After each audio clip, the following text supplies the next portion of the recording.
Welcome back to my channel, where real story takes its time. Let's get into it. Hi Reddit, I'm Benjamin, 38, and I never thought I'd find myself telling this story online, but after everything that's happened, I feel like I need to get it out. It all started with the people I thought I could trust the most, my wife, Clara, and her mother, Diane. I've always been close with Clara. We met in college. She was smart, funny, and seemed completely genuine. I thought I had found my partner for life. And Diane, well, I'll admit, I tried to be patient with her. She was loud, opinionated, and had this way of inserting herself into everything. At first, I told myself it was just a personality thing, that she meant well. But over the years, I started noticing the little things, the backhanded comments, the subtle dismissals, the way she looked at me like I wasn't really good enough for her daughter. I never imagined it would escalate into what it did. For the longest time, I just ignored the small jabs, telling myself it was easier to keep the peace than to fight.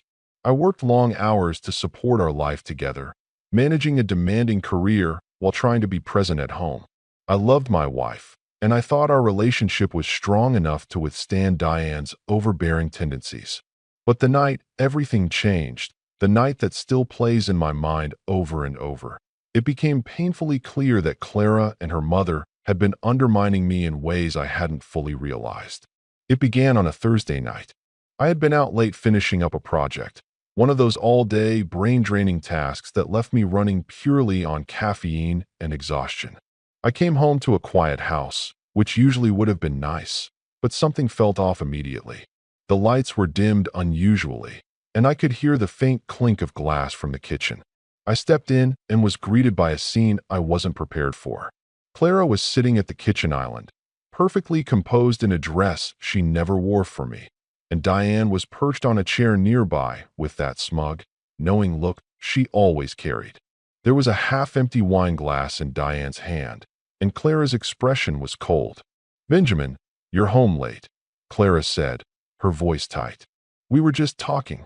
There was a pause, one of those calculated silences that immediately makes your stomach knot. Diane gave a little chuckle, tilting her head as if she were watching some private joke unfold. I set my bag down, trying to shake off the unease, but the tension was thick enough that I could feel it wrapping around my chest. "What are you talking about?" I asked, though I already had a sinking feeling in my gut. "Oh, nothing," Diane said smoothly. "We were just discussing our plans for the house.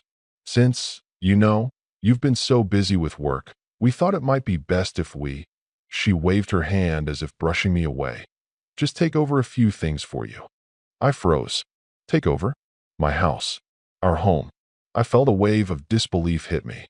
I opened my mouth to respond, but Clara's hand gently pressed against mine. At first, I thought it was a gesture of support, but the look she gave me said something else entirely.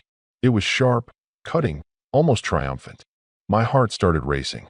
"You've been absent," Clara said, her voice deliberate. "So we thought maybe you'd understand if we made some decisions without you. You always put work first anyway." I blinked, unable to respond immediately. Part of me wanted to yell, to demand clarity, but another part, the part that had been conditioned for years to avoid confrontation with Diane, kept me silent.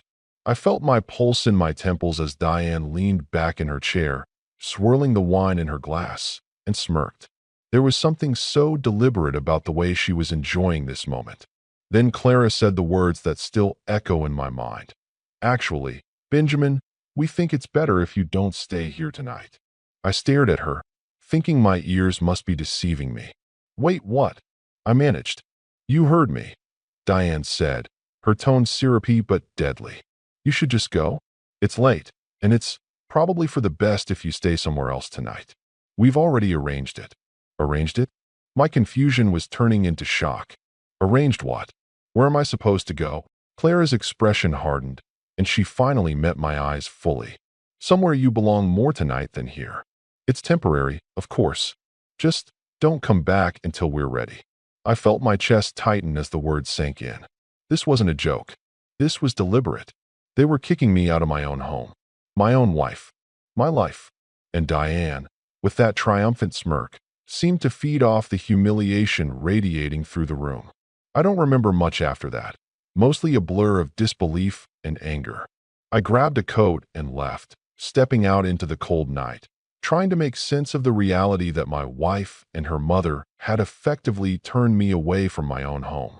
The streets were quiet, the city around me feeling alien and distant. I ended up at a small hotel, my mind racing with questions I didn't have answers to yet. Over the following weeks, I tried to reach Clara, to talk, to reason. Every message, every call, went ignored. My attempts to meet in person were brushed off with excuses about busy schedules and family obligations. Diane's influence was clear, suffocating even, and it felt like a thick shadow hanging over every interaction. Friends who tried to help me saw the stress etched into my face. The way I carried myself like I had lost more than just comfort.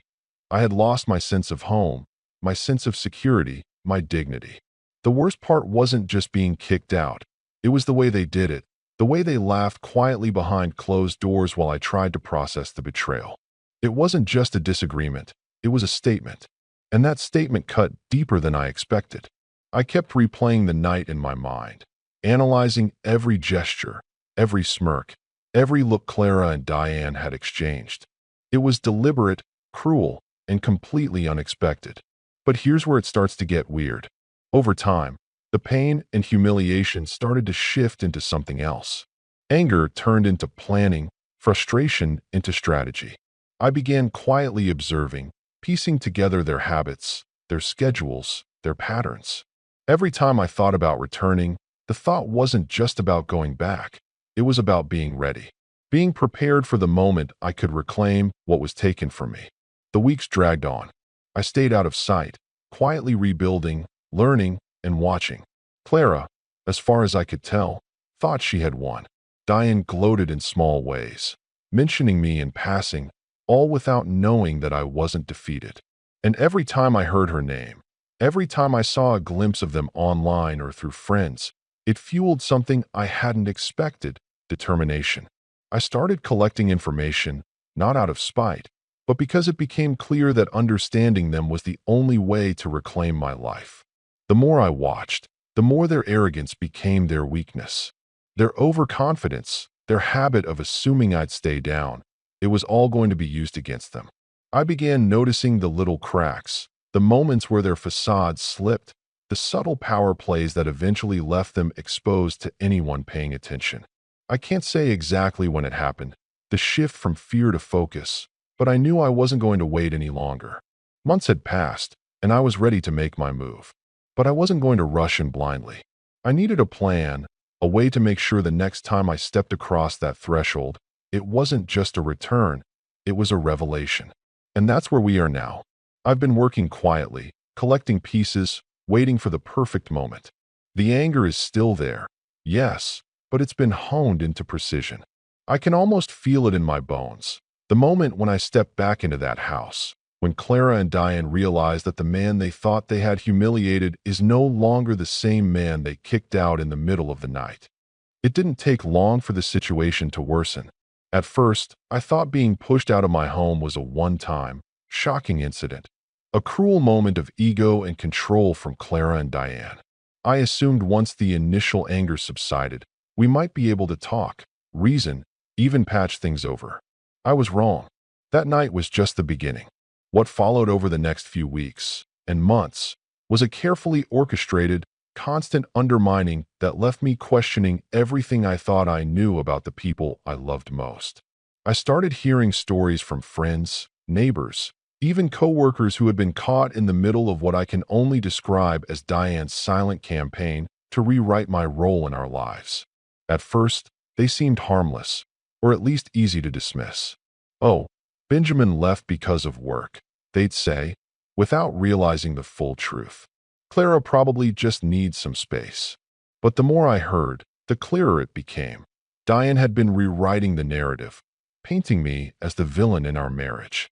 Every small mistake, every lapse in communication had been exaggerated into a pattern of neglect and irresponsibility. And Clara, rather than defending me, seemed to have fully embraced the story her mother was telling. I tried to reach out, truly I did. I wrote letters, careful, measured, trying to appeal to logic and reason.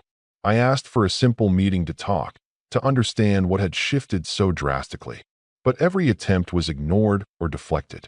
I got vague responses through text messages that sounded like someone else was writing for her, carefully worded and void of warmth. Eventually, I realized that I wasn't just being ignored. I was being erased from the narrative entirely. The mistreatment wasn't just emotional. It became practical, daily, almost mundane, but deeply cruel. Friends told me that Clara had started limiting my access to shared accounts, changing passwords, and making financial decisions without me. Things we had always done together, like paying bills, planning vacations, even simple grocery trips, were now being done entirely in secret. Diane acted like an overseer, smiling and offering advice in public, while quietly dismantling any trace of me from the life I had built with Clara. I'll admit, it hurt more than I expected. I was angry, yes, but mostly I was hurt. Hurt that my wife, the woman I had loved and trusted, could so easily allow herself to be influenced, to allow her mother to wield this level of control. Every time I thought about confronting them, a part of me wanted to collapse, to cry over the fact that I had been so thoroughly betrayed. But I knew that breaking down wouldn't fix anything. It wouldn't get my home back, and it wouldn't reclaim the respect I had been stripped of. It all came to a head one evening that I'll never forget. I had been staying with a friend, quietly observing, keeping track of what Diane and Clara were doing. I wasn't ready to act yet, but I was fully aware of every detail, every movement, every decision that passed between them. That night, I overheard a conversation that finally shattered whatever patience I had left. I had gone to pick up some things from my old house, small, innocuous items I hadn't been able to take with me before, and I didn't expect anyone to be there. But as I approached the front door, I saw through the window that the living room was lit, and the familiar, suffocating presence of Diane's voice carried through the air like poison. "He doesn't need to know," Diane said, the words sharp and deliberate. "Everything will be fine if we just keep it under control. He's been out of the picture long enough that he won't question it." Clara responded, and my stomach dropped when I heard her tone. Calm, calculating, almost gleeful. "Of course. It's all settled. He'll never see this coming, and we'll make sure he has nothing to fall back on. It's better this way. Trust me." I couldn't believe my ears. At first, I thought I must have misheard, that maybe I was imagining the conversation in my head. But no, the words were clear, deliberate, and they were about me. They were plotting something. Something that wasn't just about control. It was about complete erasure. They weren't just kicking me out. They were systematically ensuring I had no place, no influence, no power, and no access to the life I had worked so hard to build. I felt my chest tighten, my hands trembling, but not with fear. This was a new, raw anger that surged through me like fire. I realized then that I had underestimated them. I had thought the worst had already happened, that the shock of being thrown out would mark the emotional climax of this story. I was wrong. The worst was yet to come. The following days were a blur of frustration and disbelief. I tried to confront Clara directly, to appeal to her sense of decency, but every conversation ended in cold smiles and carefully chosen words that left me feeling powerless. Diane, as always, was in the background, hovering, insinuating, guiding every interaction with a precision that was infuriating. And it wasn't just words. Friends and neighbors began reporting strange incidents. My things missing, bills being redirected, phone numbers being blocked. It was as if they were erasing my very existence. I began documenting everything. Every interaction, every phone call, every strange incident was logged, written down, and filed away. Part of me was still hopeful that Clara would come to her senses, that she'd see the pattern of abuse orchestrated by her mother. But deep down, I knew the truth. Clara had crossed a line, and Diane had cemented her influence. Then came the moment that broke me completely. It wasn't a conversation, and it wasn't a fight. It was a betrayal so cold, so deliberate, that I couldn't even process it at first. One evening, I received a call from a mutual friend, someone I trusted, someone who had been neutral in all of this. They told me what had happened at a family gathering I hadn't attended. I listened, frozen, as they described it. Clara, my wife, had publicly announced to friends and family that I had left her, that I was unstable, that I had abandoned her and our life together. And Diane, not missing a beat, had nodded approvingly, adding her own spin to the story, that I was unreliable, that I had failed in every responsibility, that they had been forced to take control to protect themselves. The look on Clara's face as she spoke was described as triumphant. I remember sinking into a chair, feeling as if the air had been sucked out of the room. Every insult, every slight, every snide comment over the years, all of it had been preparation for this moment. They had orchestrated a public shaming, ensuring that not only was I erased from my own home, but my reputation, my character, and my relationships were being attacked simultaneously. That was the breaking point. I realized then that nothing would fix itself. No apologies, no conversations, no appeals to love or reason. I had been betrayed by the two people I had trusted most. And more than anything, I felt the cold, burning clarity of purpose that comes when someone is pushed too far.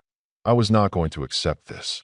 I was not going to disappear, and I was not going to let them think they had won.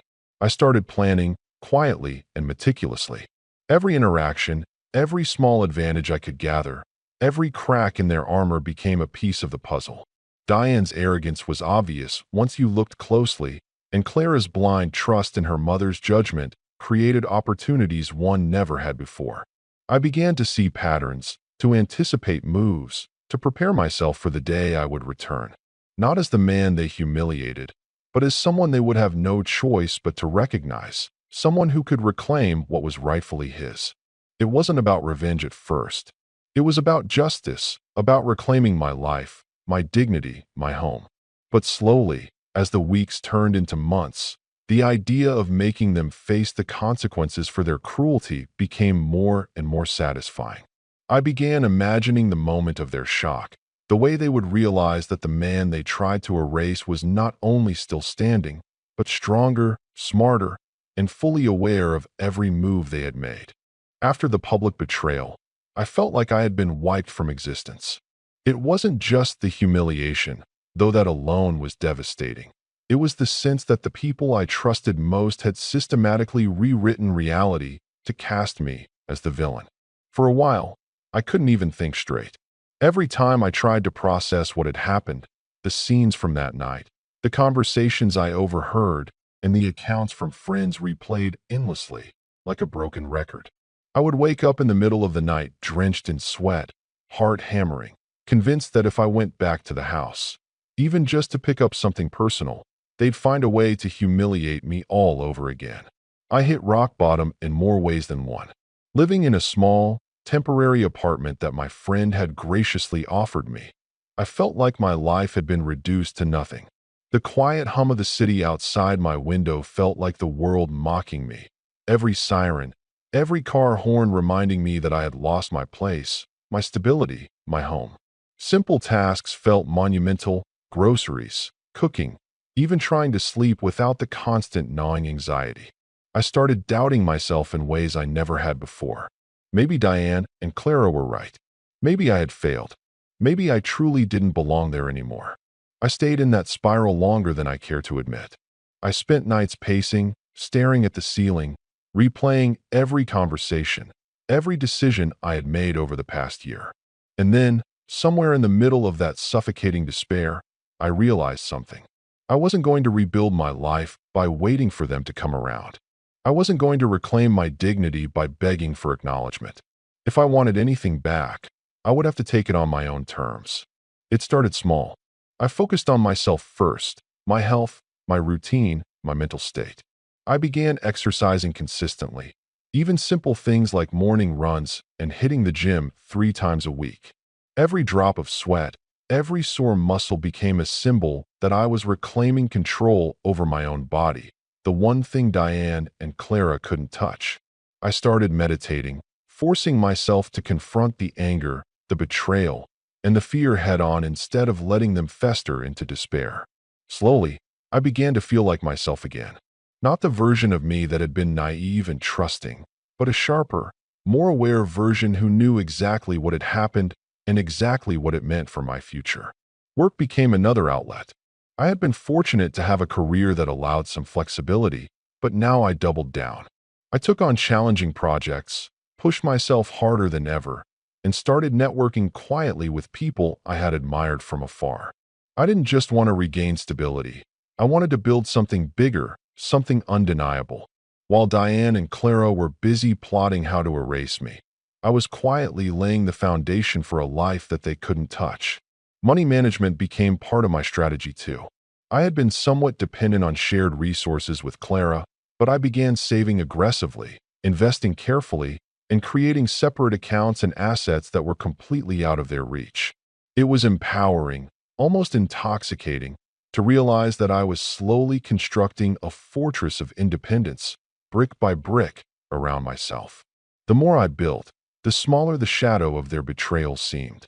But it wasn't just about tangible things like money or work. I started seeking out relationships that reinforced my worth, rather than those that chipped away at it. I reconnected with old friends I had neglected, people who had always seen me for who I truly was, not the distorted image Diane had spread. I made new connections with mentors and colleagues who valued honesty, loyalty, and competence, qualities that Clara and Diane had consistently undermined in public.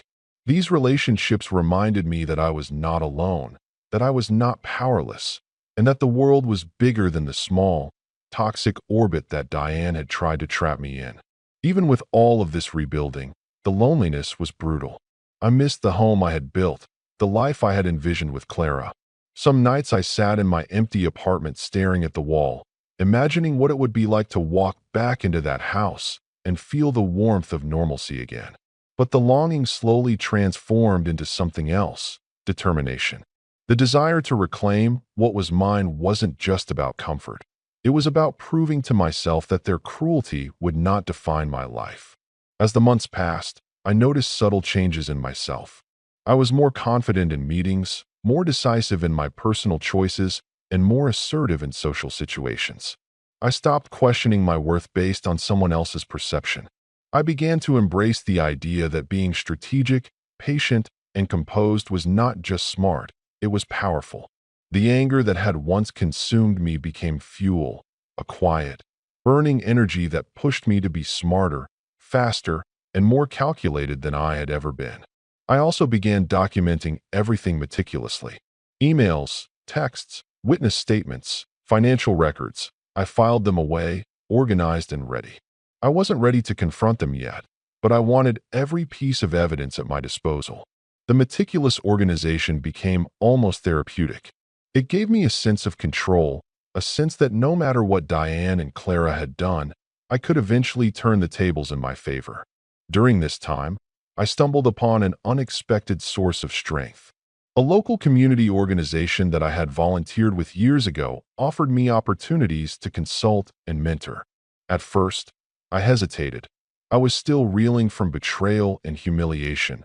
But gradually, I found myself rediscovering the joy of helping others, of sharing my expertise, of feeling valued for my contributions. The recognition from people who genuinely respected me reminded me that my worth was not defined by the toxic family dynamic I had been trapped in. As I rebuilt, I also allowed myself to reflect on the personal changes that had contributed to my situation. I realized that, in some ways, I had allowed my trust to become a weakness, that my reluctance to confront Diane early had given her the leverage she needed to manipulate Clara and others around her. I wasn't dwelling in guilt. I was learning. I was sharpening myself for the inevitable moment when I would return, when I would step back into that house with the awareness and authority that Diane and Clara would never see coming. The rise wasn't instantaneous. There were days when the loneliness and doubt still crept in, nights when I questioned whether all this rebuilding was worth it. But every small victory, closing a major deal at work, mastering a new skill, connecting with someone who genuinely appreciated my talents, reminded me that I was moving forward. And in the quiet of my apartment, surrounded by evidence, plans, and reminders of my progress, I began to imagine the day I would finally confront them. Not recklessly, not in the heat of emotion, but with precision, patience, and undeniable authority. It became clear that the fall I had endured was necessary. The humiliation, the betrayal, the isolation, it all forged me into someone stronger, more aware, and more capable than I had ever been. Diane and Clara had thought they could erase me, but instead, they had unknowingly set the stage for my return. I had learned to thrive without their approval, to rebuild from nothing, to assert my independence while quietly gathering the tools to reclaim what was mine. By the time I reached this point, months after being pushed out, I knew one thing with certainty. I wasn't just coming back.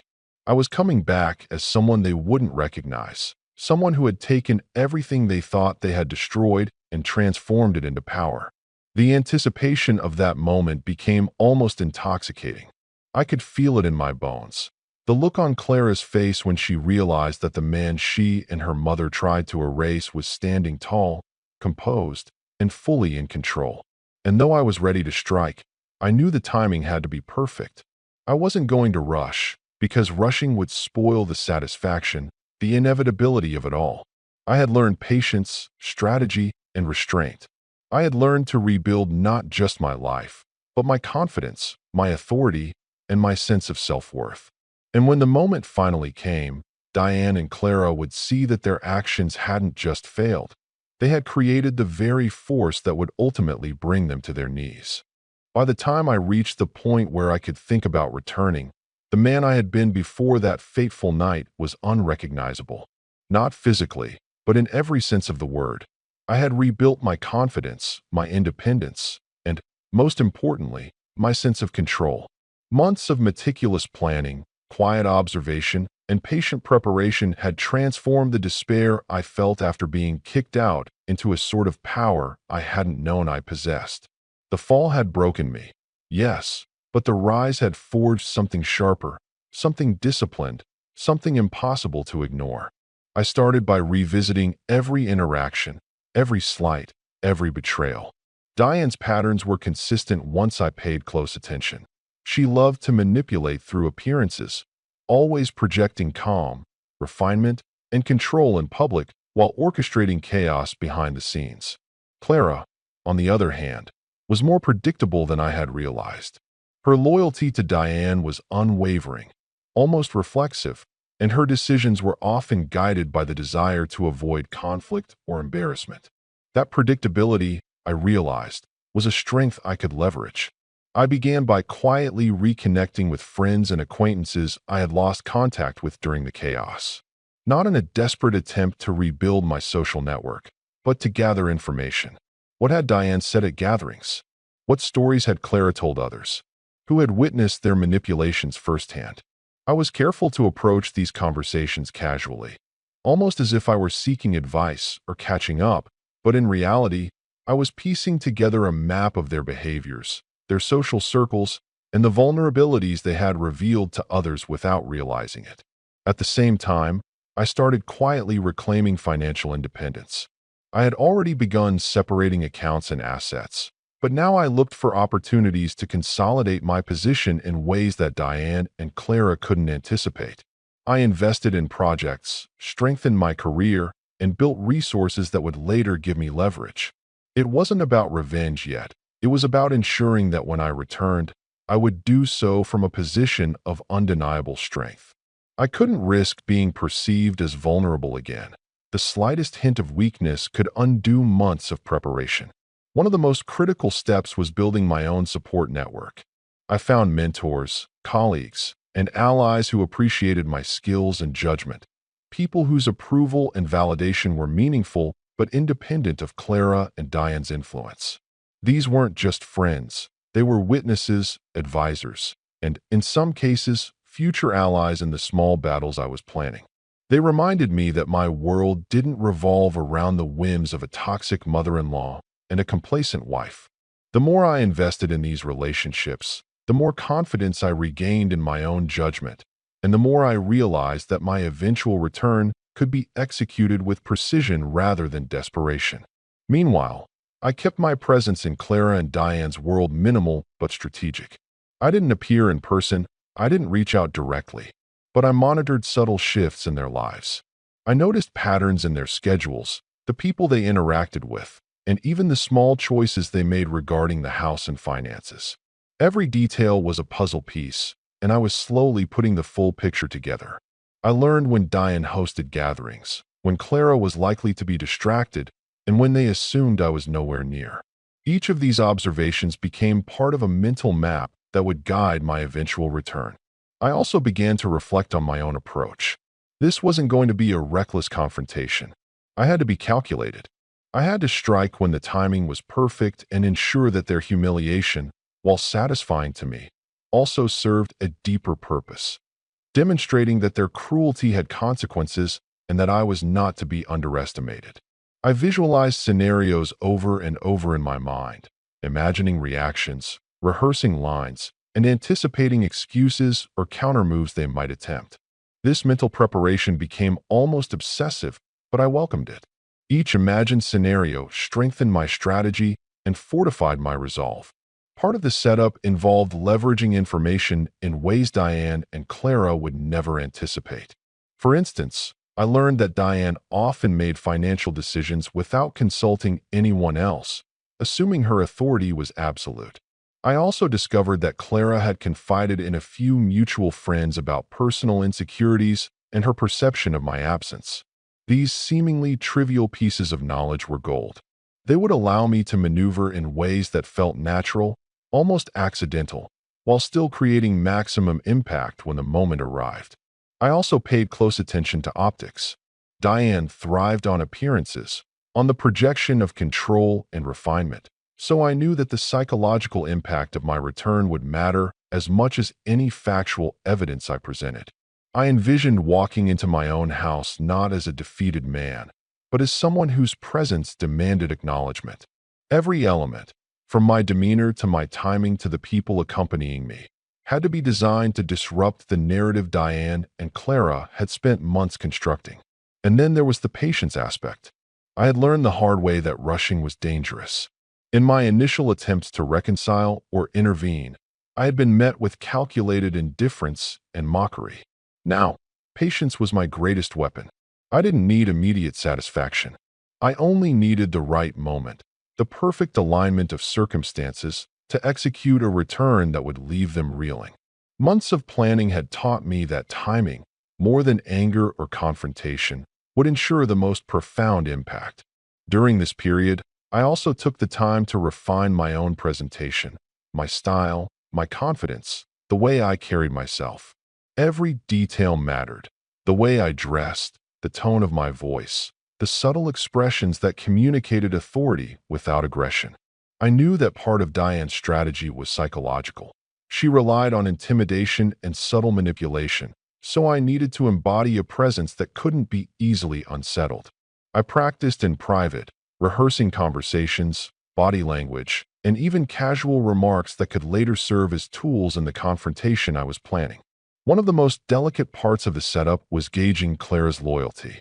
I knew her allegiance to Diane was strong, but I also noticed cracks, moments where she hesitated, where she seemed uncomfortable, where her confidence wavered. These moments, though fleeting, were critical. They revealed opportunities to engage her indirectly, to remind her subtly of the life we once shared and the person I had been before their manipulations had taken hold. I didn't need to manipulate her. I simply needed to highlight contrasts between the narrative Diane had imposed and the reality of our past life. As weeks turned into months, my plan began to coalesce. I wasn't rushing. I was orchestrating. I had gathered allies, resources, and information. I had reconstructed my self-worth, my confidence, and my authority. I had learned patience, strategy, and the value of timing. And most importantly, I had transformed the anger and humiliation that had once consumed me into a precise, quiet determination. I began to see the contours of the moment when I would step back into my life, not as a desperate man seeking validation, but as someone who had rebuilt, who had grown stronger, and who had positioned himself perfectly to reclaim what was his. I envisioned the shock in Diane's eyes, the disbelief in Clara's expression, and the subtle realization that the man they had tried to erase was no longer the same person they had dismissed. It wouldn't be chaos. It wouldn't be drama for its own sake. It would be deliberate, undeniable, and irreversible. And yet, even as I refined every detail, I knew I couldn't fully predict the outcome. They might resist, they might attempt countermeasures, or they might crumble under the weight of their own arrogance. But that uncertainty was part of the thrill, the final piece that made all the months of preparation meaningful. I was no longer acting out of fear or desperation. I was acting with clarity, precision, and an unwavering sense of purpose. Finally, as I watched the calendar and considered the timing, I knew the moment was approaching. Every element of the setup was in place. The allies were ready, the resources were aligned, and the opportunities to expose and reclaim had been carefully mapped. The stage was set, and the players, Diane, Clara, and everyone who had unwittingly become part of their narrative, were about to step onto it. The night I returned to my house was colder than I expected, but I didn't feel it. Months of preparation, planning, and patience had brought me to this exact moment. I wasn't just walking back into my home. I was stepping into a carefully orchestrated stage where every detail, every observation, every ally I had quietly enlisted would converge to expose Diane and Clara's cruelty and reassert the life they thought they had stolen. I wasn't angry anymore. That fire had been refined into precision. I was calm, confident, and ready. I arrived a little after 7 in the evening. The house was quiet. As expected, Diane and Clara had likely been hosting a small gathering, proud of their perceived control, unaware of the storm about to hit. I parked a few houses down to avoid being seen, took a deep breath, and walked toward the front door with my head high. For months, I had visualized this moment, rehearsing the subtle confidence, the tone, the expression I would wear. Nothing had been left to chance. The door opened before I even touched the handle. Clara was there, mid-step, in the kind of casual elegance she wore when she wanted to appear perfectly composed. Diane hovered slightly behind her, the smug smile already forming on her lips, as if she could sense their victory before it even existed. Their expressions froze when they finally registered me standing there. "Benjamin." Clara's voice was sharp but shaky. There was a flicker of doubt in her eyes, the briefest crack in the carefully constructed armor she had worn for months. "Yes," I said simply, stepping inside. My tone was calm, neutral, but it carried weight. The kind of authority you don't argue with. Diane's eyes widened slightly, and she instinctively took a step back, almost as if expecting me to behave differently, expecting weakness that no longer existed. I didn't rush. I walked through the living room, letting the weight of my presence fill the space. The guests, carefully invited by me under the guise of a casual dinner, were seated strategically. Old friends, neutral parties, and a few key witnesses I had connected with months ago were now quietly observing from the other side of the room. Their expressions were subtle, but the knowledge that I wasn't alone added to the pressure Diane and Clara now felt. "Do you know why I'm here?" I asked, finally breaking the silence. Diane's smirk faltered, Clara's composure wavered. I let the question hang for a moment, drawing out the tension, allowing them to feel the uncertainty they had inflicted on me for so long. You can't just," Diane started, but I interrupted her without raising my voice. "I think you've spent months rewriting the story of my life," I said, "erasing me from my own home, making me out to be something I'm not. You've lied, manipulated, and humiliated me publicly and privately. And you assumed I wouldn't come back." I paused, letting the words sink in. "But I did come back. And everything you thought you controlled? It's about to be very clear who really has the power here." I turned toward the first carefully prepared revelation. Diane's investments, ones she had made without consulting anyone, had significant flaws that I had quietly documented and traced. Within moments, I explained to the assembled guests how her decisions had put the family business and personal assets at risk. Each point I made was backed by evidence I had gathered meticulously. Her smug expression dissolved as she realized that her actions, once hidden, were now fully exposed in front of witnesses who respected transparency and competence. Clara's face paled as I moved to the next piece. The personal betrayal she had orchestrated, the lies she had told to mutual friends, and the subtle undermining of my reputation were now laid bare. I had letters, messages, and statements from people who had been caught in their manipulations, everything arranged to show the pattern of their cruelty. Every step was deliberate. Nothing was conjecture. Everything I presented was factual, undeniable, and impossible to dismiss.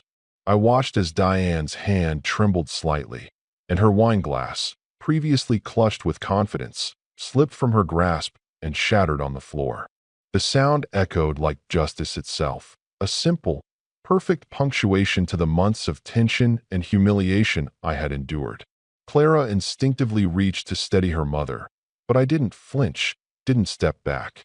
I had nothing to fear anymore, only the satisfaction of watching the balance shift. "Benjamin," Clara whispered finally, her voice barely audible. I held up a hand, not out of arrogance, but to emphasize control. "You don't get to interrupt. This isn't about anger anymore. This is about truth. And the truth is, your choices have consequences." By the end of the evening, Diane and Clara were left speechless in front of friends, allies, and neighbors who had witnessed everything. The arrogance that had carried them through months of manipulation evaporated under the weight of undeniable facts and carefully orchestrated evidence. I didn't need to yell. I didn't need to rage. The combination of preparation, composure, and precision had done all the work. Their humiliation wasn't a spectacle. It was the natural outcome of their own actions. I didn't gloat.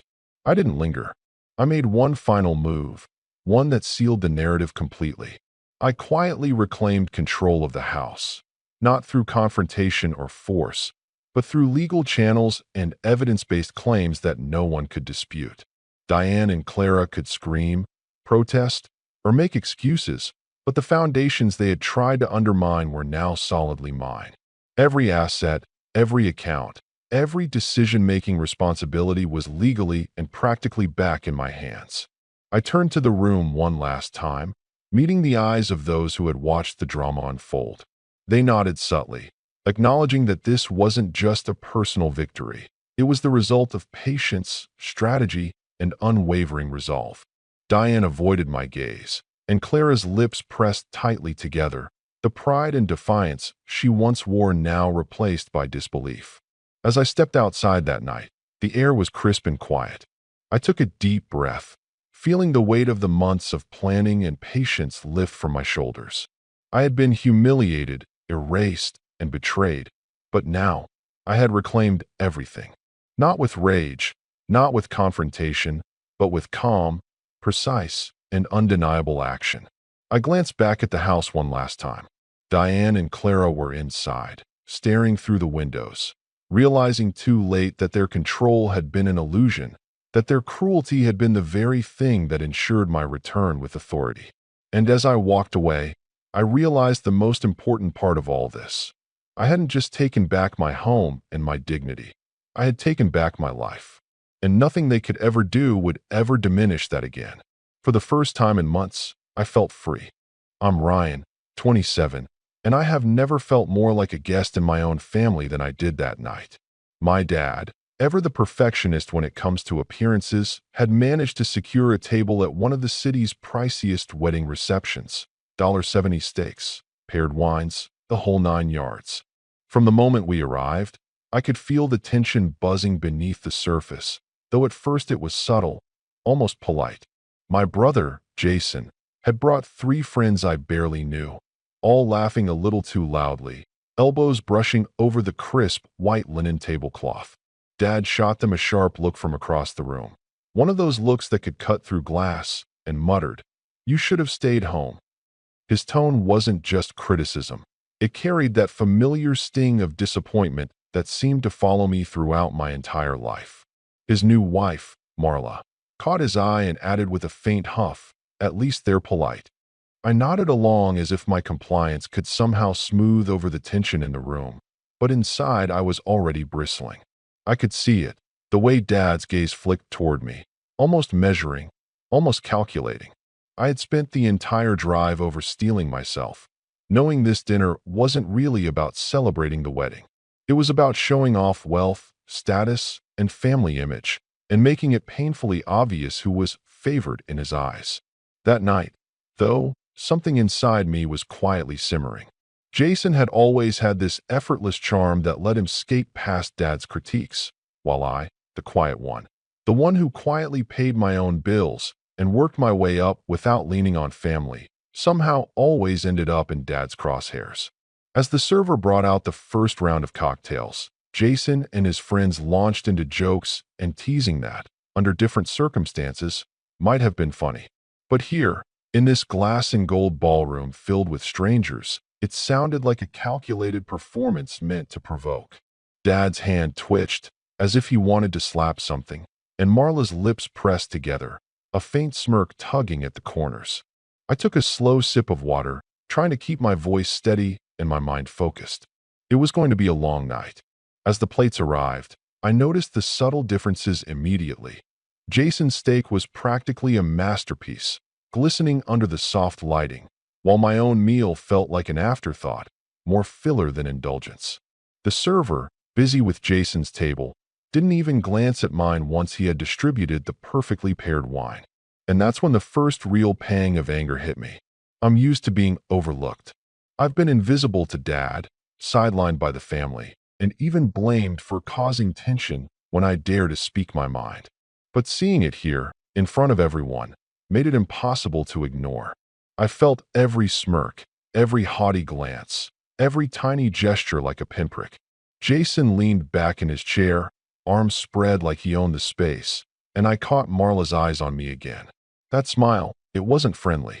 It was evaluating, measuring, comparing. For a moment, I considered leaving my seat, walking straight out the door. It would have been dramatic, yes, but also satisfying in that quiet, personal sort of way. But I stayed. I nibbled at the overcooked garnish, pretending not to notice the way Dad leaned across the table to whisper something to Jason, something too quiet for me to hear, but loud enough to sting. I felt my jaw tighten as the conversation around us moved on, everyone else laughing, the clink of glasses masking the tension in our corner. Every joke, every toast, every bite of that ridiculous steak they were all praising felt like a reminder that I didn't belong here, or at least, that they didn't want me to. My stomach twisted, but not from hunger. It was anticipation, anger, something else, sharper and more insistent, curling around my ribs and whispering that tonight, I wouldn't just sit quietly. When the server turned back with the next course, Dad's hand hovered briefly, as if to indicate something. Maybe that I should acknowledge Jason's friends. Maybe that I should somehow signal gratitude for being allowed to exist in this curated family scene. But I didn't move. I didn't nod.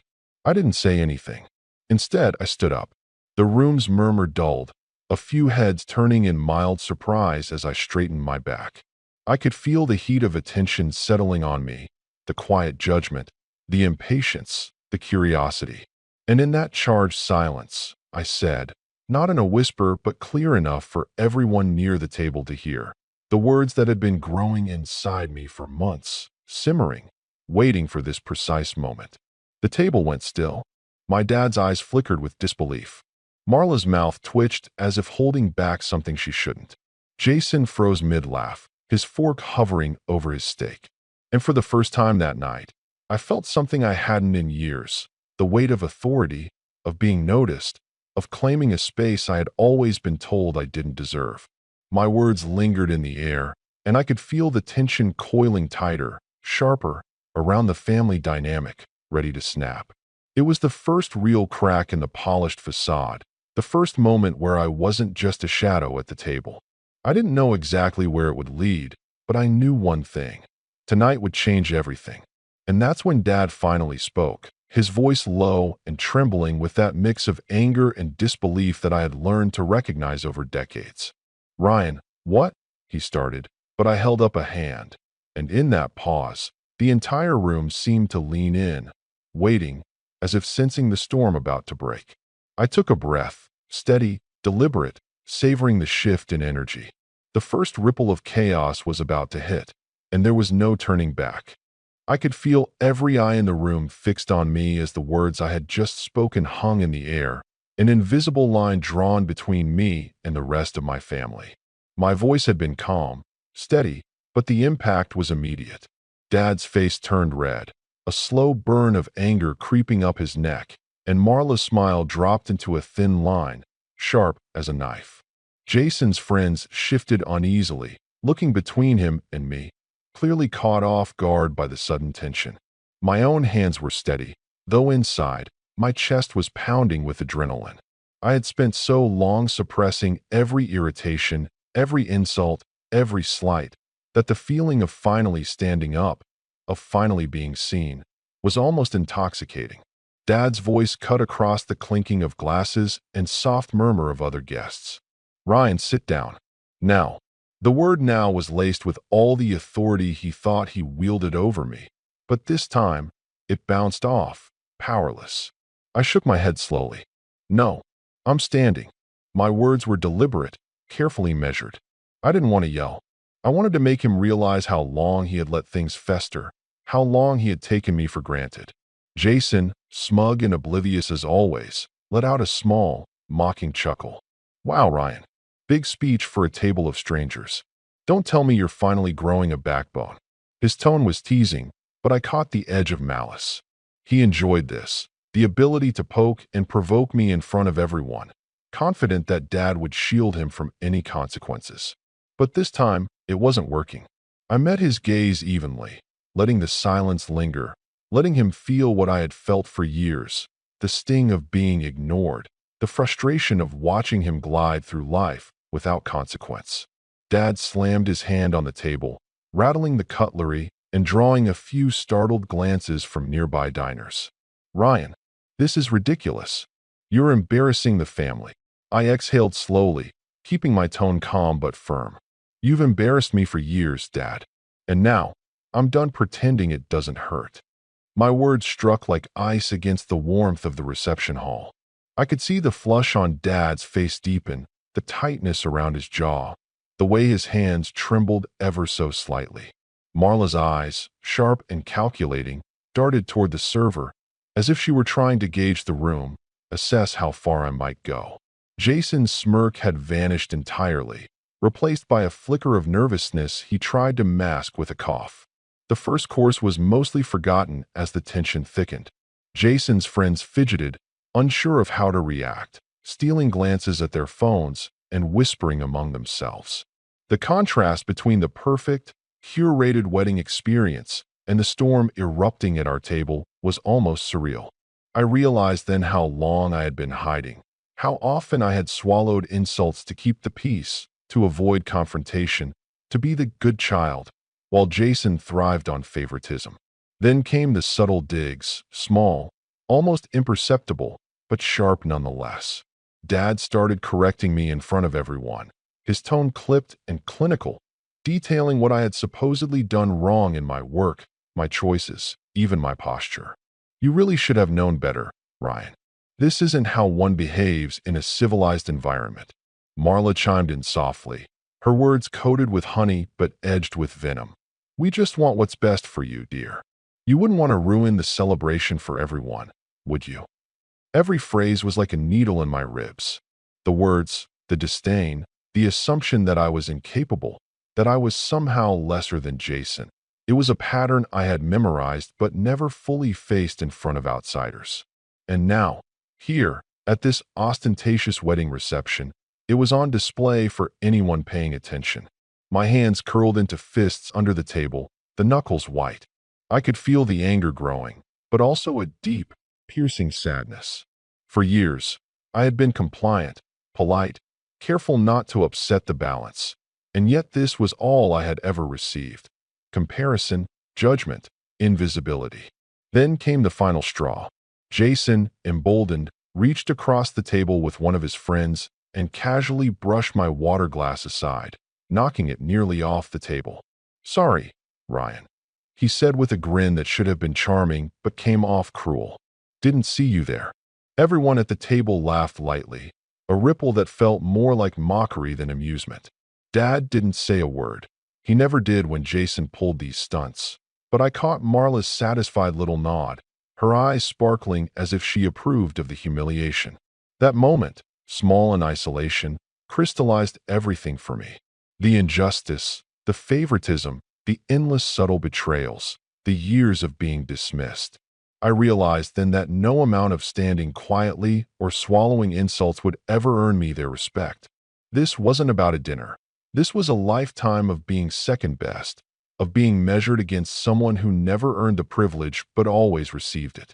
The room seemed to shrink around me, and every polite clink of silverware became an echo of all the times I had been brushed aside. I felt tears threaten to spill, not from weakness, but from the sheer weight of the unfairness. I didn't want to cry. I never wanted them to see me break, but the pressure built like a storm in my chest, and I had to breathe through it. I shifted in my chair, trying to ground myself, trying to remind myself that this time, I had control. For the first time in years, I wasn't the passive one. I wasn't the one who smiled and nodded while life happened around me. Then came the betrayal I hadn't anticipated. As the server placed the main course, another perfectly seared steak for Jason and his friends, and a lukewarm, slightly overcooked portion for me, Dad leaned closer, his voice almost a whisper, but loud enough for my ears alone. See, this is why you can't be trusted in social settings. You're making a scene, and it's embarrassing. I blinked, stunned. I had expected criticism, yes, but never direct betrayal in front of other people, never an outright attempt to shame me in public while excusing Jason's behavior. And Marla, ever the enabler, added her own dagger. It's really for your own good, Ryan. You should have known better than to act up like this. Just sit down and let the evening continue.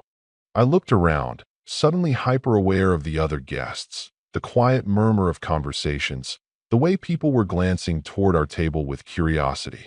My humiliation felt like a live wire running across my skin, sharp and unbearable. Every polite laugh from Jason's friends, every approving glance from Marla, every quiet sigh from Dad felt like an accusation, a confirmation of the hierarchy that had kept me sidelined for decades. And then Jason leaned back, smug as ever, his grin wide, clearly satisfied with the disruption he had caused. "Relax, little brother," he said, his voice dripping with patronizing charm. "It's just dinner. Don't make it weird." I could feel the heat rise in my face, a mixture of anger and shock. I had tried to suppress it, tried to stay polite, tried to keep my composure, but the sheer audacity of everyone around me, the favoritism, the public humiliation, the casual cruelty, was overwhelming. I realized then that no polite correction, no quiet sigh, no nodding along would ever change anything. If I wanted to be seen, if I wanted to make them understand even a fraction of the way I had felt, I had to escalate. The turning point hit me in the form of a memory, one I had tried to bury for years. All the birthdays I had been overlooked, the promotions Jason got while mine were downplayed, the compliments he received that I never did, even though I worked harder, tried harder, cared more. And now, here he was, literally reaching over me, brushing aside my space, his friends laughing like it was all a game, while Dad and Marla silently condoned it. That was the moment I decided, no more. Not tonight, not ever again. I pushed my chair back slowly, deliberately, feeling the creak of the floor under the weight of my resolve.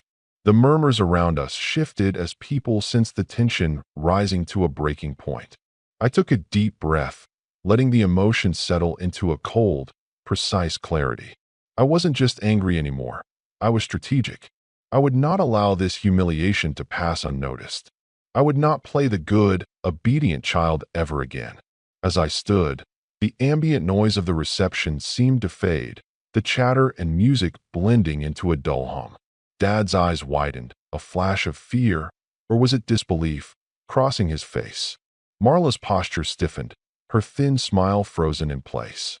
Jason's friends exchanged uncertain glances, clearly realizing that the dynamic had shifted, and for once, he had no shield. I could feel the room holding its breath. And in that moment, I knew that whatever happened next, there would be no going back to being invisible. The betrayal, the favoritism, the endless condescension, all of it had led to this. The storm I had been containing for years was about to be unleashed. And that's when I caught a glimpse of something even more shocking. A betrayal so subtle, yet so devastating that it twisted the knife in my chest. Marla, the one who always positioned herself as the voice of reason, the mediator, the polite observer, leaned over and quietly whispered something to Dad. Something I wasn't meant to hear, but somehow did. The words themselves were a confirmation, a seal on everything I had feared. Jason's entitlement wasn't being corrected, my discomfort wasn't being addressed, and my presence was not merely overlooked, it was actively suppressed. I froze, the taste of fury and disbelief mingling in my mouth. Everything I had endured, every slight and insult, every invisible slight from childhood to adulthood, had been compounded tonight.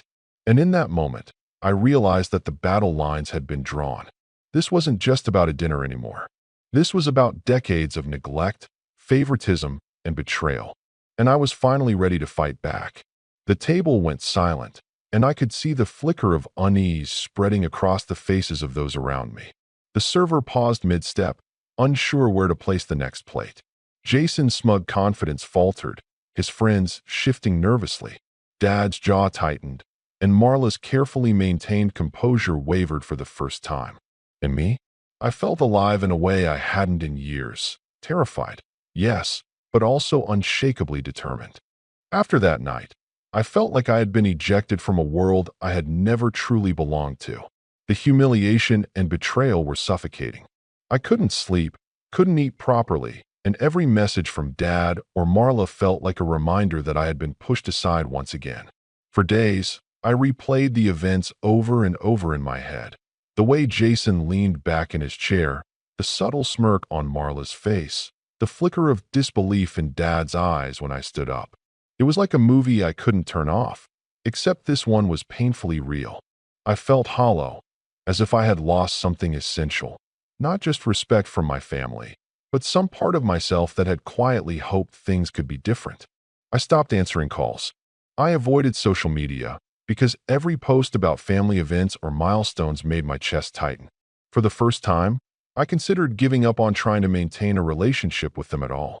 I felt invisible and disposable, like I had been my whole life, and I couldn't reconcile the part of me that wanted their approval with the part that was screaming, "You deserve better than this." I realized the depth of my isolation when a coworker noticed my withdrawn behavior and asked if I was okay. I smiled politely and nodded, but inside, I was unraveling. The rock bottom came one quiet evening. I had spent the day at work, trying to throw myself into tasks and projects to distract myself, but as soon as I locked the apartment door, the tears came. I sat on the edge of my bed, phone in hand, contemplating whether to reach out to Dad, to try and salvage something, anything, from the wreckage. And then I remembered the words he had whispered to me, the ones Marla had confirmed with her smirk, that I was incapable of behaving, that I was a problem, that I would embarrass the family.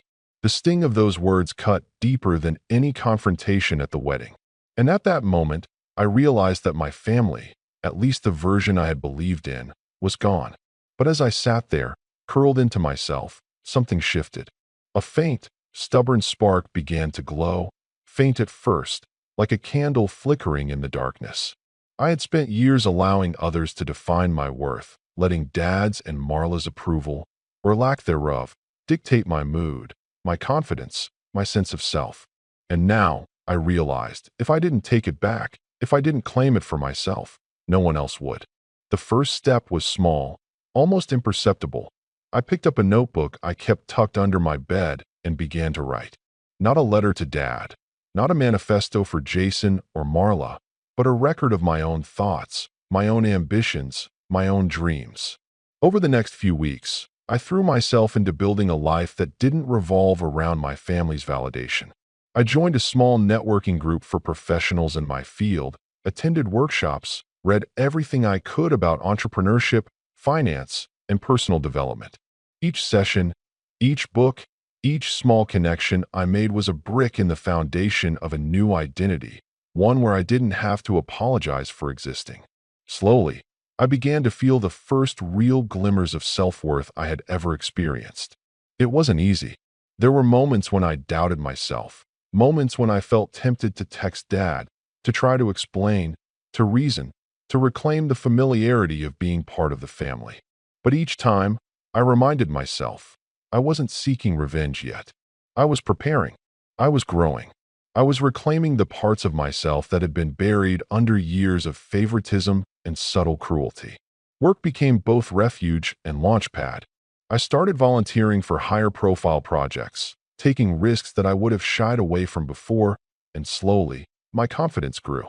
People started noticing. Colleagues came to me for advice, for collaboration, for leadership. I realized that the respect I had always sought from my family could, in fact, be earned elsewhere, from people who saw my worth without judgment, without comparison. Then came the decision to rebuild financially and strategically. I had always been careful with my savings, conservative, but now I redirected my focus. I started investing in small business opportunities, researching markets late into the night, planning ventures that would give me autonomy, stability, and eventually, influence. Each calculated risk was a step away from the helplessness I had felt at that wedding table, a step toward independence I had never dared to imagine. The hardest part, emotionally, was accepting that my family might never see me as equal, that Dad might never acknowledge my accomplishments, and that Jason's smugness could persist unchecked if I let it. But I realized that my life didn't have to revolve around them anymore. The anger I had carried for years, once a source of pain, transformed into motivation. Every slight, every subtle betrayal, every dismissive glance became fuel for the future I was quietly building. By the time the next family event rolled around, a less formal gathering, my parents' anniversary, I was almost unrecognizable from the nervous, self-conscious person who had sat at that wedding reception. My posture was firm, my voice steady, my presence unmistakable. And yet, I kept my plans hidden. No hints, no bravado, no whispers of my newfound direction. This was private, quiet power, because I had learned the hard way that true control doesn't need an audience. I began to receive small victories that, to outsiders, might have seemed insignificant, but to me, they were transformative. A promotion at work, a business opportunity that began generating real returns, the first real, unprompted compliments from peers and mentors. All of it reinforced the truth I had been slowly uncovering. I was capable, I was deserving, and I didn't need my family's approval to thrive. Every day, I honed my skills, nurtured relationships outside of family, and built a personal and professional network that supported my growth. I discovered hobbies and passions I had abandoned long ago, things I had only ever pursued to please others or fill the gaps left by parental indifference. Music, photography, writing, strategic gaming. They became avenues for expression, for creativity, and for reclaiming joy. And yet, as much as I was rebuilding, I knew that the scars of the past remained. The humiliation, the favoritism, the betrayal, they weren't things I could erase. But now, they were tools, reminders of why I couldn't afford to remain passive. The fire that had started at the wedding, the anger and hurt that had left me shaking and raw, was now tempered, refined, and purposeful. One quiet morning, months after that fateful night, I received an email notification. It was from a small investor group I had been networking with, offering me a chance to lead a project with substantial backing. My heart raced as I read through the details. This was the opportunity one had been preparing for, the kind that could elevate me to a place of influence and stability I had only dreamed about. I smiled to myself, a quiet, private grin, knowing that this was only the beginning. By the time the next major family milestone approached, I had transformed in ways they could never anticipate. I wasn't the nervous, invisible child anymore. I had developed a sense of self-worth independent of their judgments, cultivated success that was tangible and undeniable, and built a life that didn't rely on their approval. And yet, I kept it all hidden. I wanted the reveal, the moment when the years of neglect, favoritism, and subtle cruelty could be contrasted against my own carefully constructed rise. I watched from a distance as they continued their lives, unaware of the quiet storm I had been building. Jason, still smug, still oblivious to the depth of my resolve, remained the center of their attention.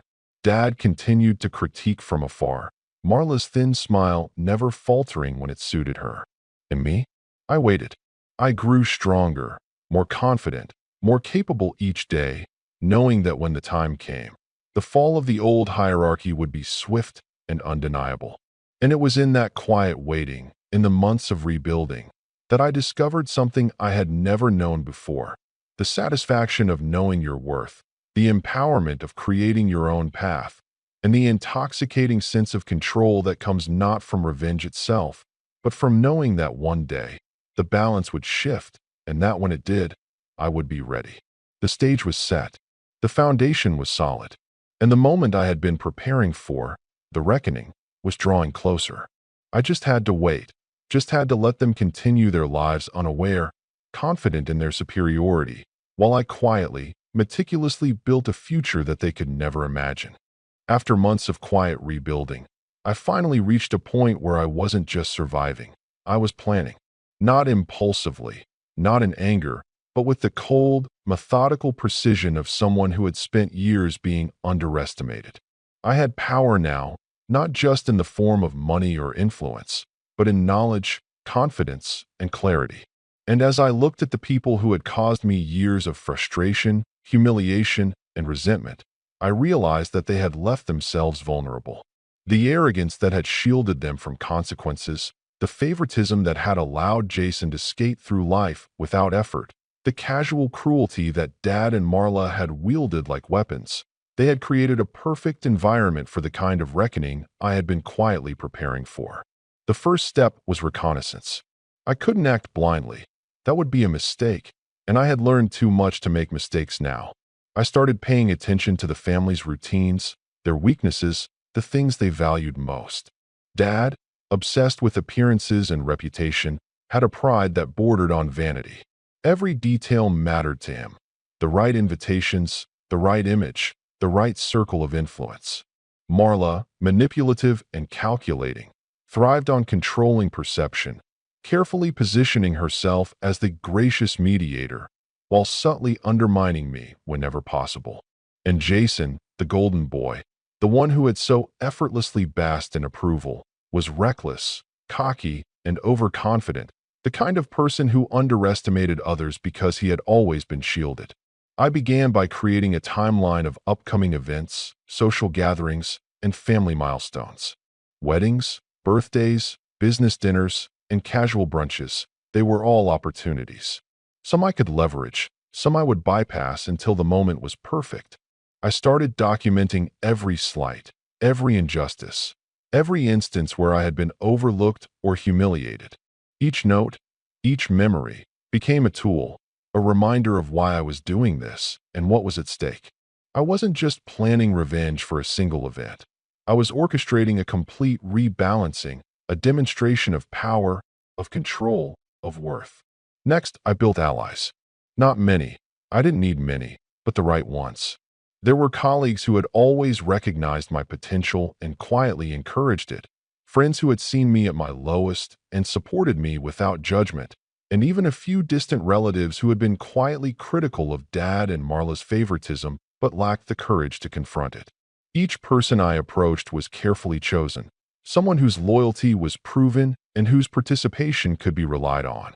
I didn't need a crowd. I needed precision, strategy, and absolute discretion. One of the most important steps was financial maneuvering. I had saved and invested carefully over the past months, turning small opportunities into tangible returns. I wasn't yet flaunting wealth, but I had amassed enough to create leverage. A business venture, a smart investment, a high-profile acquisition. Any one of these could be used to assert authority, to demonstrate independence, to command attention and respect in a way my family had never anticipated. I had to be patient, though. Timing was everything. If I revealed too much too soon, it would be dismissed or undermined. I had to ensure that when I acted, it was decisive, undeniable, and impossible to ignore. Meanwhile, I honed my psychological understanding of my family. Years of observing Dad's control tactics, Marla's subtle manipulations, and Jason's cocky overconfidence had given me insight. I knew how they reacted under pressure, what triggered their defensiveness, what made them panic, what compelled them to overcompensate. I could anticipate their responses because I had lived with them for decades. I knew where the fault lines were, and I intended to exploit them with precision. The opportunity presented itself in the most unexpected form. A charity gala Dad had been planning for months. Expensive, high profile, a mix of business elites and socialites, all meticulously curated to display the family's wealth, influence, and taste. Jason would be there, naturally, flanked by friends and admirers. Marla would be there, ensuring that Dad's image remained untarnished. And I had a plan that would let me enter this arena not as a subordinate or overlooked guest, but as a force they couldn't ignore. I started small. Subtle signals to the event organizers, ensuring I was listed as a featured guest for a presentation I didn't yet plan to give. Quiet hints to influential attendees, planting seeds of curiosity about the person who had been quietly making moves behind the scenes. Invitations to key people who mattered in Dad's circles, not for social purposes, but to position myself strategically, to ensure the right eyes were on me when the moment came. Every step was deliberate, measured, invisible to my family, but noticed by the right people. In parallel, I worked on my personal presentation. I wasn't just going to appear, I was going to make an impression. I upgraded my wardrobe with subtle elegance, avoiding flashy displays, but signaling sophistication and success. I refined my demeanor, walking with confidence, speaking with authority, projecting a calm, self-assured aura that commanded attention without demanding it. It was a stark contrast to the nervous, overlooked person I had been at the wedding. I also prepared contingencies. I knew Dad could be unpredictable, Marla could attempt manipulation, and Jason could act recklessly if cornered. I created multiple pathways to achieve the impact I wanted, scenarios for each possible reaction. This wasn't just a game of one-upmanship. It was a carefully constructed sequence where I controlled the flow, the perception, and the outcome. And then came the final piece, timing. I waited for the perfect moment during the gala, the point when attention would naturally be drawn to me, when I could leverage the audience, the optics, and the social pressure to maximum effect. I envisioned it repeatedly in my mind. The calm, measured announcement, the shift in attention, the subtle but undeniable shock on Dad's face, Marla's thin smile faltering, Jason's smug confidence cracking under scrutiny. I imagined the ripple effect, the whispered conversations, the realization that I had quietly become untouchable in ways they had never expected. I didn't just plan for spectacle, I planned for consequences. This wasn't revenge for the sake of drama. It was a demonstration of everything I had endured, a reclamation of the authority, respect, and recognition I had been denied. I would make them see, unmistakably, that their cruelty and favoritism had created the very scenario that empowered me. Every night, I rehearsed scenarios in my mind, tested my words, adjusted my posture, refined my timing. I visualized Dad's incredulous expression, Marla's calculating hesitation, Jason's momentary panic. I didn't need theatrics. I needed precision, the kind of calm, unstoppable momentum that left no room for counterattack.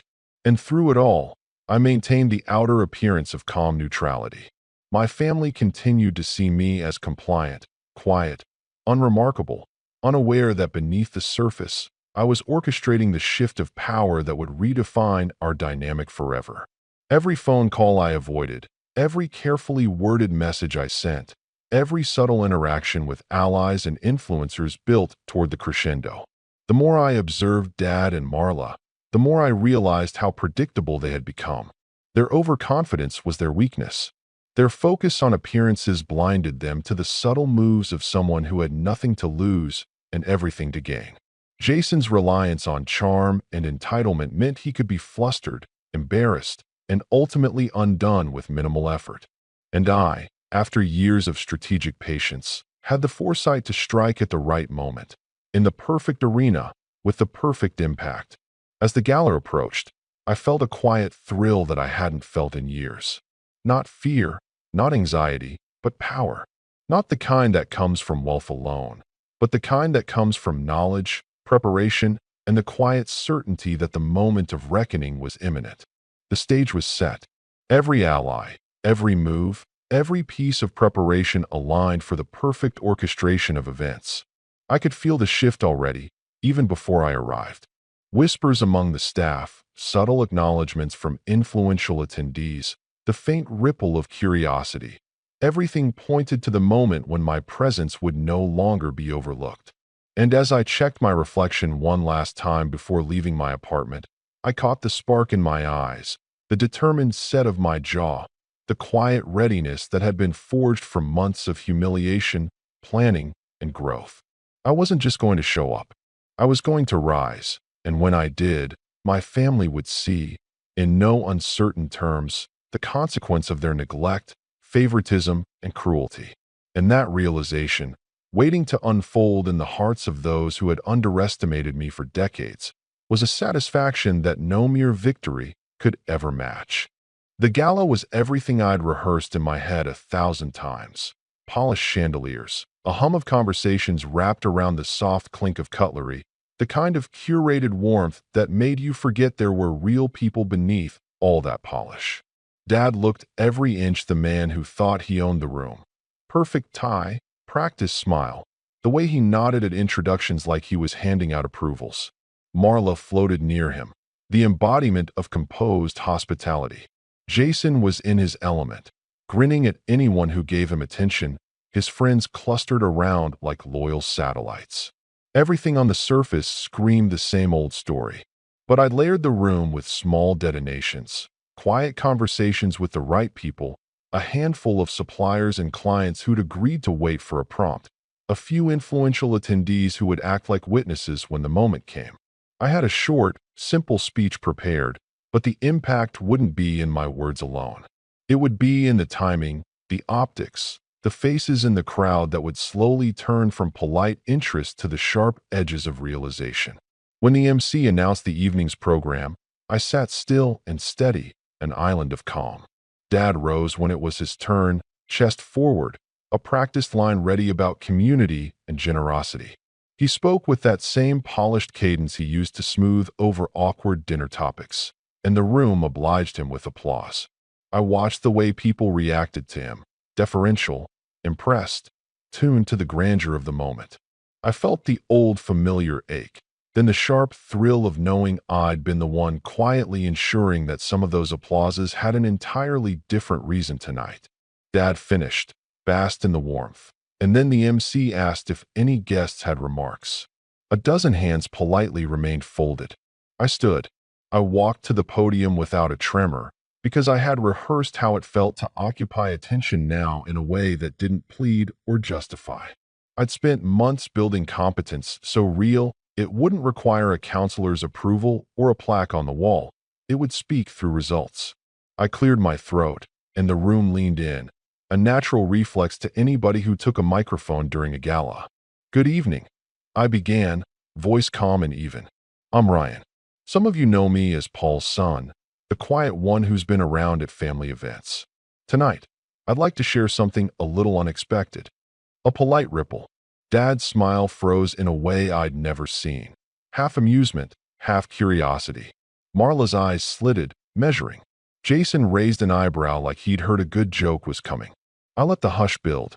It was important that it feel like a slow reveal, the kind that allows the audience to catch up and then, suddenly, gasp.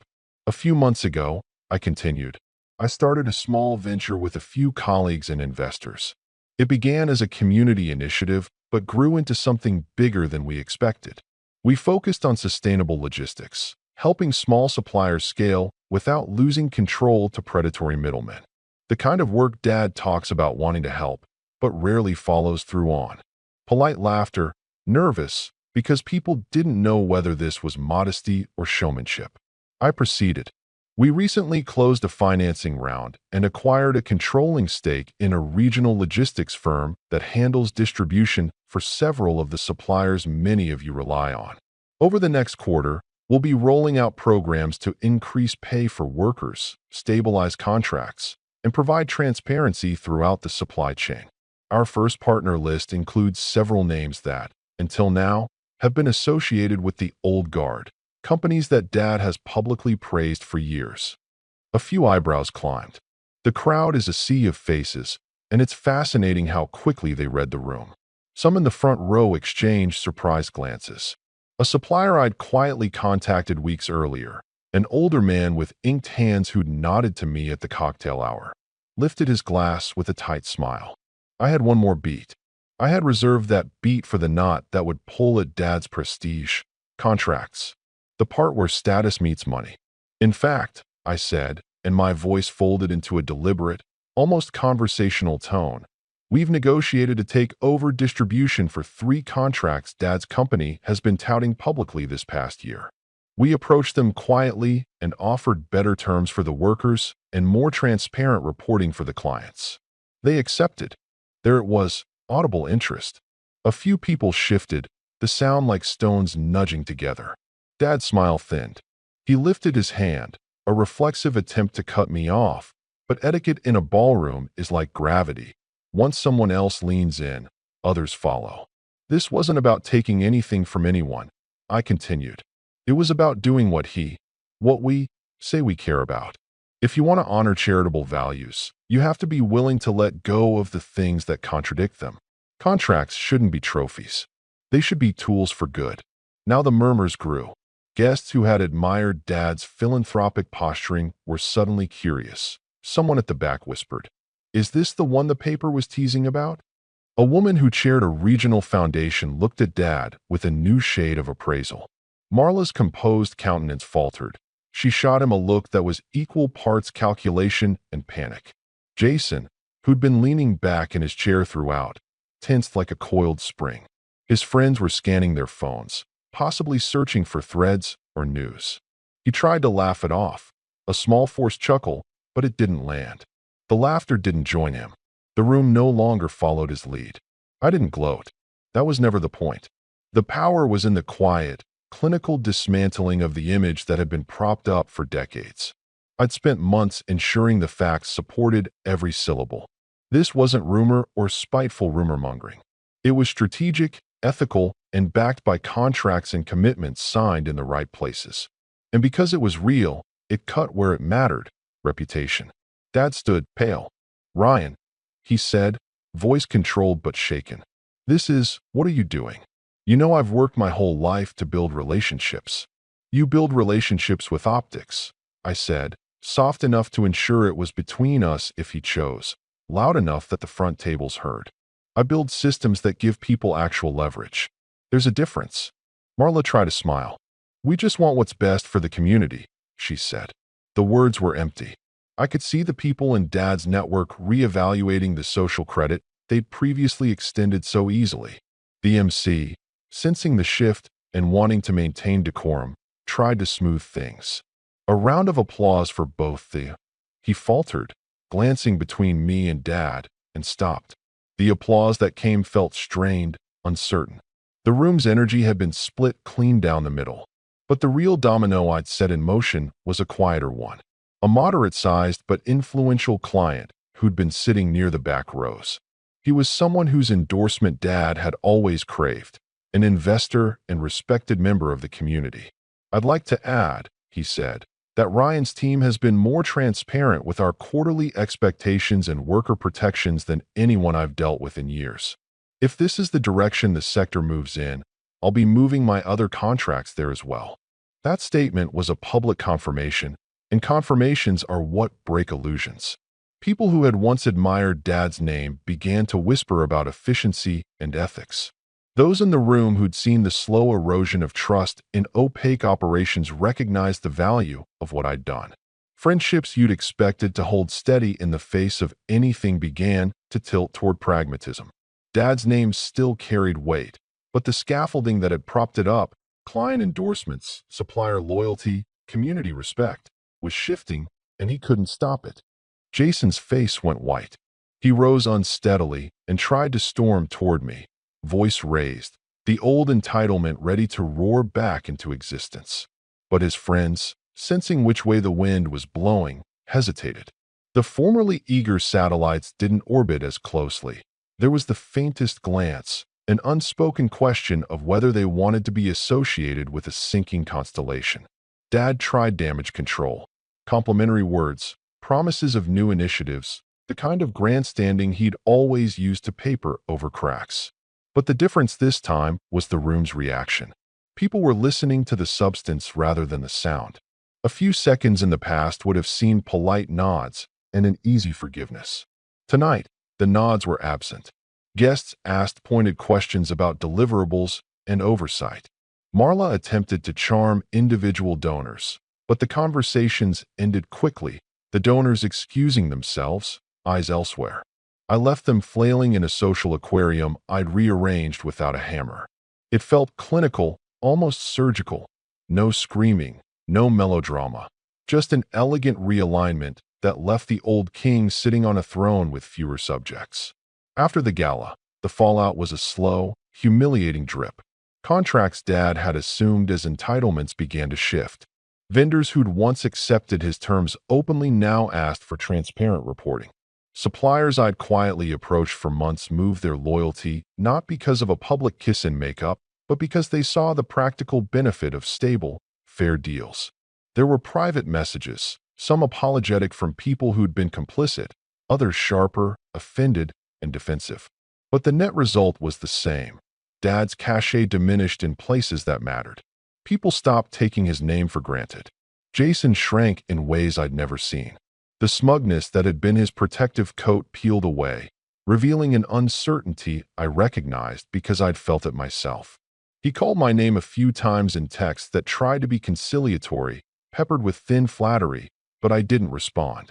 I had done this not for petty retribution, but to redraw the map we all navigated. If he wanted to rebuild a career on substance, he could. If he wanted to keep performing the charade, his audience had changed. Marla's composure cracked in private. She sent messages to mutual acquaintances attempting to minimize the impact, to frame it as a simple generational shift. But the people she leaned on most, those who had once deferred to her, began to offer measured answers. The world is often kinder to people who can prove their worth rather than those who proclaim it. For me, the aftermath was quieter, and that was exactly as I planned. I didn't shout victories from rooftops. I watched the changes ripple through the industry, through Dad's social circle, through the way people introduced him at events. There was a catharsis that was less about spectacle and more about the steady accumulation of right decisions. When people asked me about my work, I explained it plainly. I let other people's praise come because it was deserved and earned. My satisfaction didn't come from watching them stumble. It came from the quiet knowledge that I'd reclaimed my agency and redirected it towards something that mattered to more than just me. There were small, awkward family interactions in the weeks after. Dad ate at different restaurants to avoid awkward run-ins with clients who now preferred my company.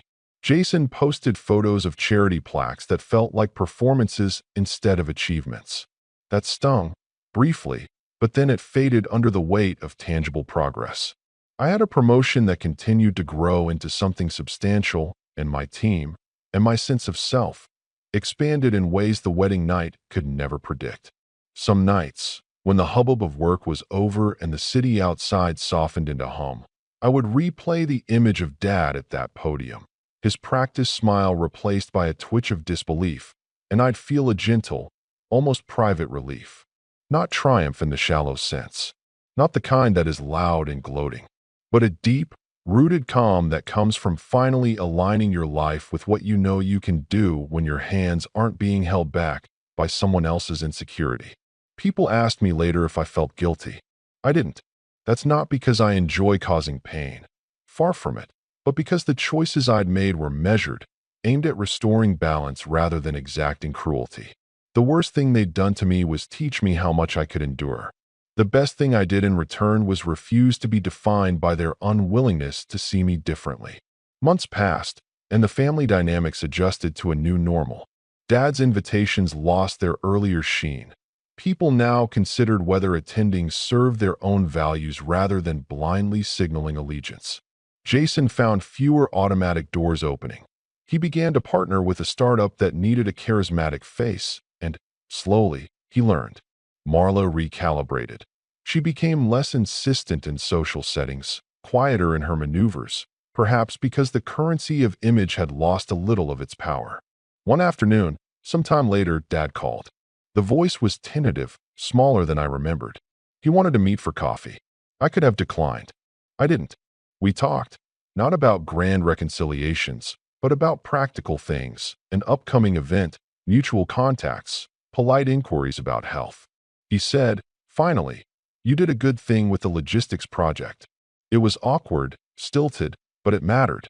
It was an acknowledgement I'd been denied a dozen times, voiced now with the distance of someone who'd watched the world shift uncomfortably around him. I left that coffee with a strange, warming feeling. It wasn't forgiveness offered or demanded. It was simply the recognition that my life had moved past the need for their approval. I had built something that stood on its own, and by doing so I had changed not only my story, but the story around me.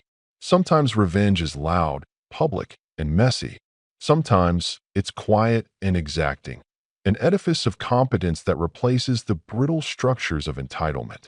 For me, the victory was in the steady work, the patient accumulation of small truths that, together, became undeniable. It wasn't about punishment.